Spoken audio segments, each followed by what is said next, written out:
అమ్మ ఈమె స్టూడెంటే కదా, అసలు యూజే చేయట్లేదు అంటున్నారు, పిల్లలు బయటకు వస్తూనే ఉన్నారు అందులో నుండి. ఏం మాట్లాడతారు అసలు మీరు?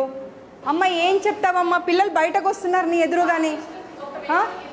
వాచ్మెన్స్కి వీళ్ళకు సెక్యూరిటీ వాళ్ళకు వీళ్ళకి అందరికీ ఒకటే బాత్రూమ్స్ ఇచ్చేసి మీరు. యాక్చువల్లీ చెప్తాను వినండి, ఇక్కడ యూజ్ చేయదని మేము ఫ్రీక్వెంట్ గా చెప్తున్నాం. పిల్లలకి కన్వీనియంట్ ఉంది ఇక్కడికి వస్తున్నారు, లేదంటే హాస్టల్ కి వెళ్ళండి అని చెప్తున్నాం. అదేనమ్మా, వాష్రూమ్ వస్తూ ఉంటే పరిగెత్తుకొని ఎక్కడికో వెళ్ళలేరు కదా.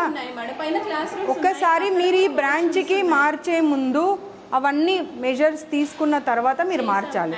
మీరు మార్చకుండా ఇవన్నీ ఏం చేస్తూ ఉన్నారు మీరు? అసలు న్యూ బిల్డింగ్ కన్స్ట్రక్షన్ అన్నప్పుడు బాగుండాలి, బాగాలేవు అని అంటే దాని అర్థమైంది. You have no right to say anything. Just keep quiet, just keep quiet.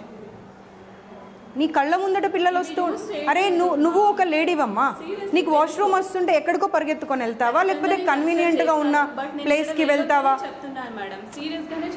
నేను చెప్పేది అర్థం కావట్లే నీకు? అర్థమైందా?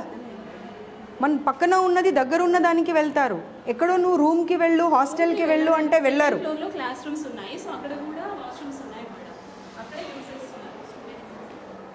లేదు, అసలు మీకు డబ్బులు కావాలి మీ ఇన్స్టిట్యూట్కి, మేనేజ్మెంట్కి. మీది ఏం లేదు, మీరు ఒక ఎంప్లాయీ. మిమ్మల్ని అంటే ఏమైనా లాభం ఉందా?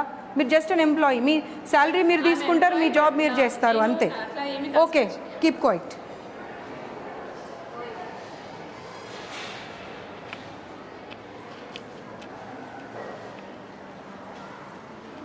బయటనే ఉండండి మీరు, బంద్ కరదో.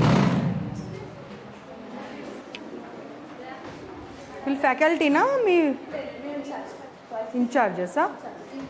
మీరు వెళ్ళండి, బయటకు వెళ్ళండి. चलो कमरे में चलो, गबा गबा.